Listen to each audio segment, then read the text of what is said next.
that everybody's aware of how it works and that sort of thing. So it's important to make, not just sign the agreement and just leave it there, but actually work with it and exercise it. Covered that.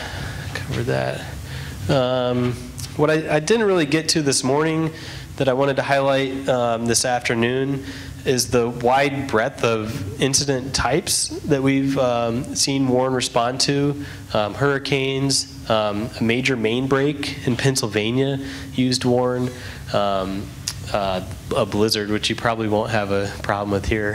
Hope not. Yeah, climate's not changing that much, right? Earthquake in California. Ray will talk about that more. Wildfire could be a potential here, maybe. Tornado. We had a contamination event in Colorado that used Warren. So, it's another tool in the toolbox for those different types of incidents that you know are going to happen, or they might happen.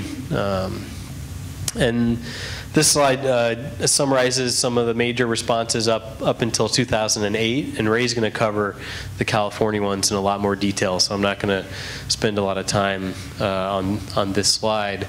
But I did want to just sort of walk through the Colorado Warren incident quickly. They had this outbreak in their distribution system and had a lot of sick people. I actually think there was maybe one more mortality there, but pretty serious situation. They weren't sure what to do at Alamosa themselves, so Colorado Warren came to the rescue. A bunch of utilities in the area got together, helped them sort of work through the agreement signature process. And crews were there within hours of being requested, helped them chlorinate their system, sort of hyperchlorinate it to get it back up and going. And within a couple of days, they were back to fairly normal operations. So a lot of challenges there. You can see 23 different utilities work together through that process. A lot of coordination with some of the water associations, and then the variety of expertise that was provided. People, equipment, knowledge, supplies. Being able to sort of help each other out in those situations where the capacity to respond by another system might not be there. So. This gets back to a little bit of the maintenance and the program of, you have this agreement. Down the line, we'll hopefully have an operational plan, enables you to respond to this incident or use it in an exercise. Doing these after action reports and improvement plannings, really important. And utilizing things like resource typing and job aids as part of the Warren. And then, in some cases, training people on Warren, how to use it. But also, Warren can become an avenue for utilities to get together on a variety of different preparedness and response training programs together. So it doesn't have to just be about the mutual aid. It can be other sort of response and preparedness training can occur under the Warren umbrella. So we have this operational plan that I just want to introduce to folks. Basically, this outlines the sort of how you implement the agreement. So the agreement sort of tells you what are the guidelines by which you're going to operate, and then this operational plan tells you how to actually put that into action. It's based on a NIMS independent study course that was developed by FEMA. And sort of talks about how Warren functions pre-emergency, during an actual incident, and after an incident, and sort of at this like management level. It's not going to provide guidelines on how different pieces of equipment work or anything like that, but sort of how the Warren functions are managed, not at a field level. So just a quick outline of some of the properties within the operational plan. How do you activate the program? What's the criteria for, calling on Warren? That's something we found to be important to work out. How do you coordinate that response? What's expected? What do you need to have to be able to request assistance? Or where are people going to stay? Do they have food? Are their conditions safe? Things like that. So we have a lot of supporting documents and checklists that help with that in this sample operational plan that you can edit. And Ray's going to hit on this as well, but just quickly, you know, we wanted to make sure that it was clear how WARN fits in with other response mechanisms. You know, WARN will be just another option in your toolbox in terms of getting those resources you need after an emergency, after you've assessed your damage.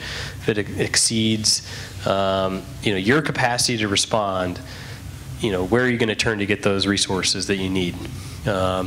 So, you know, there's coordination that's needed if it goes beyond your individual utility's ability to respond. There's coordination within the utility, at the county, you know, sharing information, and then within the state as well, potentially as that sort of, as the incident escalates and as it exceeds your capacity, there is coordination mechanisms within the WARN. And so we've just demonstrated that here as well. You know, this concentric circle, everybody working together, sharing information, making sure the WARN's integrated into the response. For those that just were curious about, I showed this picture this morning as well, but there's some critical gaps that WARN helps fill sometimes between when certain resources are available and state resources, and sometimes the timeline when interstate or federal resources are involved. So, you know, your ability to get something from another island in Hawaii is probably going to be faster than trying to get something from California, for example. So hopefully WARN will help fill some of those gaps in response times. This is just some of the details that are in some of those forms I mentioned about lodging, security, fuel. It's a big issue for trucks and equipment, maintenance as well. How are you documenting costs? And Marvin's going to touch on how important documentation is and this reimbursement, which we're going to hear more about as well. And when you send equipment, you know, how many people can you afford to offer? You know, do you have the equipment that's needed? Can you be self-sufficient? If you're going to another island and it's in the midst of a severe disaster, you know, they may not have the capability to support all your needs. Can you take some things with you to help reduce that burden? So these are some of the things that you know, this operational plan helps you think through once we start sort of operating the agreement itself. One of the clauses I just wanted to highlight as well is cost reimbursement. So there is a part of the agreement that deals with how costs will be reimbursed. I'm not going to read all this text to you, but we deal with personnel, we deal with the equipment, so it's important to specify the rates, materials and supplies, and the payment period. This draft agreement shows a itemized bill being issued within 90 days, and then payment 45 days after that, and even clauses on dealing with delinquent bills. So what are your personnel costs? Important thing to consider, especially if there's different rates across the different islands. True with equipment as well. And then these material and supplies, how are you going to handle that? And the agreement helps with that, the itemized billing. And then we're going to hear from FEMA here in a minute, but I just wanted to highlight there, they have a policy related to how the public assistance program can reimburse mutual aid and assistance activities. So it's important that you know, that part of the WARN agreement has been crafted to satisfy those requirements within the FEMA policy. It's on FEMA website as a best practice. If there are tweaks to that part of the agreement, we want to make sure that it's still consistent with policies like this so it doesn't jeopardize potential future reimbursement opportunities. Just do a quick time check here. All right, turn it over to Marvin here in a second. Since I was here, I think just wanted to cover some of the things that EPA can support. Once the WARN gets going, we've been supporting tabletop exercises to actually get people together and figure out how the WARN actually works. And we've used these opportunities for some programs. It's sort of like a they have an annual meeting anyway, and so we'll help support their like annual meeting, and we'll come in, we'll do a morning workshop, and we'll introduce some of the basic concepts of WARN, give updates from different partners in the program, and then spend the afternoon actually looking at a scenario and understanding how resources can be exchanged and working through issues like that. Some of the exercises we've supported, we've gone ahead and helped draft an operational plan. So I've made this offer, sort of a standing offer here.